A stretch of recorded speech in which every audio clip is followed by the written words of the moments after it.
بسم الله الرحمن الرحيم والصافات صفا فالزاجرات زجرا فالتاليات ذكرا وإن إلهكم لواحد رب السماوات والأرض وما بينهما ورب المشارق إنا زينا السماء الدنيا بزينة الكواكب وحفظا من كل شيطان مارد لا يسمعون إلى الملأ الأعلى ويقذفون من كل جانب دحورا ولهم عذاب واصب إلا من خطف الخطفة فأتبعه شهاب ثاقب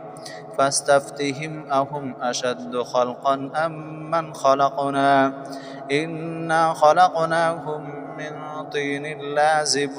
بل عجبت ويسخرون وإذا ذكروا لا يذكرون وإذا رأوا آية يستسخرون وقالوا إن هذا إلا سحر مبين أإذا متنا وكنا ترابا وعظاما أإنا لمبعوثون أو آباؤنا الأولون قل نعم وأنتم داخرون فإنما هي زجرة واحدة فإذا هم ينظرون وقالوا يا ويلنا هذا يوم الدين هذا يوم الفصل الذي كنتم به تكذبون احشروا الذين ظلموا وأزواجهم وما كانوا يعبدون من دون الله فاهدوهم إلى صراط الجحيم وقفوهم إنهم مسؤولون ما لكم لا تناصرون بل هم اليوم مستسلمون وأقبل بعضهم على بعض يتساءلون قالوا إنكم كنتم تأتوننا عن اليمين قالوا بل لم تكونوا مؤمنين وما كان لنا عليكم من سلطان بل كنتم قوما طاغين فحق علينا قول ربنا إنا لذائقون فأغويناكم إنا كنا غابين فإنهم يومئذ في العذاب مشتركون إنا كذلك نفعل بالمجرمين إنهم كانوا إذا قيل لهم لا إله إلا الله يستكبرون ويقولون أئنا لتاركو آلهتنا لشاعر مجنون بل جاء بالحق وصدق المرسلين إنكم لذائق العذاب الأليم وما تجزون إلا ما كنتم تعملون إلا عباد الله المخلصين أولئك لهم رزق معلوم فواكه وهم مكرمون في جنات النعيم على سرر متقابلين يطاف عليهم بكأس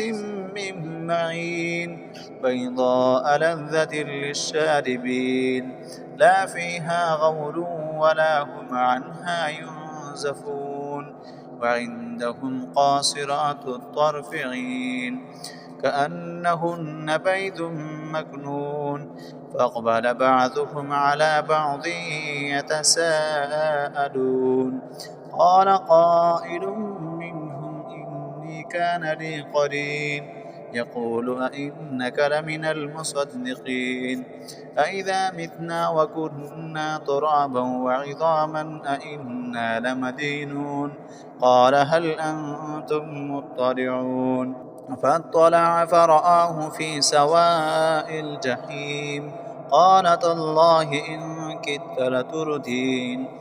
ولولا نعمة ربي لكنت من المحضرين أفما نحن بميتين إلا موتتنا الأولى وما نحن بمعذبين إن هذا لهو الفوز العظيم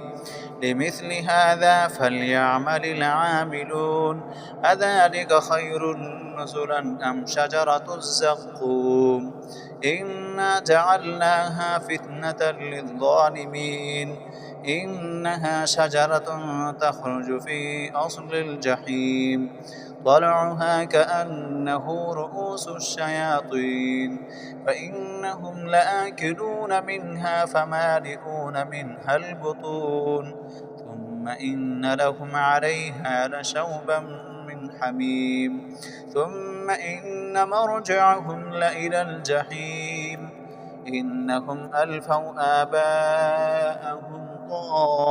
ضالين فهم على آثارهم يهرعون ولقد ضل قبلهم أكثر الأولين ولقد أرسلنا فيهم